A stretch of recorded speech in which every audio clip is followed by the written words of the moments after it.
Hello বন্ধুরা, আমাদের বাড়িতে দুটো মুরগির বাচ্চা রেখেছি, এই দেখো। আর এই দুটো বাচ্চা কেনা হয়েছে। আমার মেয়ে খুব কান্নাকাটি করছিল যে মুরগির বাচ্চা কিনবে। ও যখন মুরগির বাচ্চা নিয়ে আসে আমাদের এদিকে ফেরিওয়ালাগুলো, তো তখন মুরগির বাচ্চা দেখে খুব কান্নাকাটি করে আর মুরগির বাচ্চা কিনতে চায়, কিন্তু আমরা কিনে দিই না। কিন্তু এবার অনেক কান্নাকাটি করছিল, সেই জন্য মাথার চুল ছেঁড়া দিয়েও মুরগির বাচ্চা পাওয়া যায়, তো সেই মাথার চুল ছেঁড়া দিয়ে এই দুটো মুরগির বাচ্চা রেখেছি। এই দেখো, ছোট্ট ছোট্ট, খুব সুন্দর। আর এই মুরগির বাচ্চাগুলোর ওপরে রং করা আছে, একটা দেখো পিঙ্ক কালার আর একটা দেখো হালকা হলুদ কালারের। তো এই দুটো মুরগির বাচ্চা আমরা 2-3 দিন হয়ে গেছে কিনেছি। তো এই মুরগির বাচ্চাগুলোকে আমরা চাল চাল ভেঙে দিই, গম গুঁড়ো করে ভেঙে দিই। ওরা তো এখন খেতে পারে না গোটা গোটা, সেই জন্য। তো এখন নিয়ে এসছি, এই দেখো আমাদের এখানে বাড়িতেই সর্ষে গাছ হয়েছে কতগুলো। আর এই সর্ষে গাছগুলোতে অনেক পোকা। তো এই বাচ্চাগুলো দেখছি সর্ষে গাছের পোকাগুলো খুব খাচ্ছে। পাতার নিচে যে পোকা হয়েছে, গাছে পোকা হয়েছে, এই সর্ষে পোকাগুলো ওরা ধরে ধরে খাচ্ছে। তো আমি এই সর্ষে গাছের কাছে নিয়ে এসেছি ওদের হাতে করে। আর দেখো ওদেরকে এখন পোকা খাওয়াবো, কারণ ওদের খিদে পেয়েছে। আর ওরা দেখো কিভাবে পোকাগুলো খায় গাছে।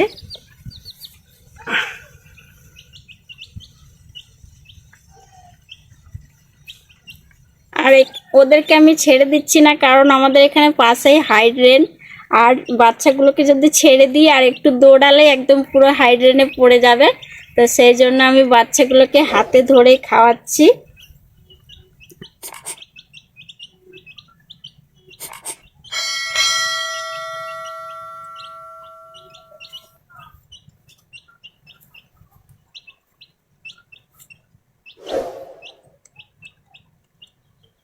আর এই দেখো ওরা কত সুন্দর খাচ্ছে।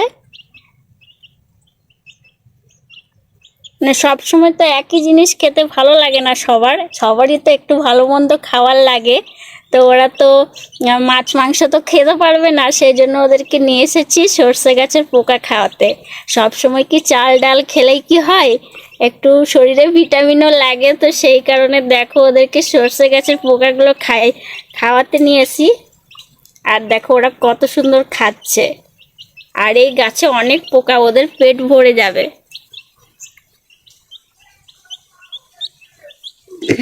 দাঁড়াও দাঁড়াও দাঁড়াও, একটু ছেড়েই দিই।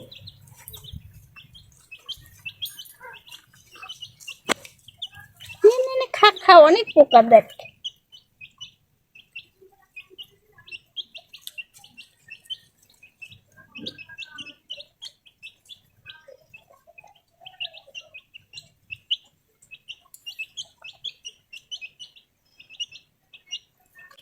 অনেক খাবার আছে, ভালো করে খেয়ে নাও পেট ভর্তি করে। এই দেখো গাছে কত পোকা, এই দেখো খাচ্ছে ওরা, দেখো এই দেখো এরকম পোকা গাছে, দেখেছ? আর এই পোকাগুলো ওরা ঠোকরাই ঠোকরাই খাচ্ছে।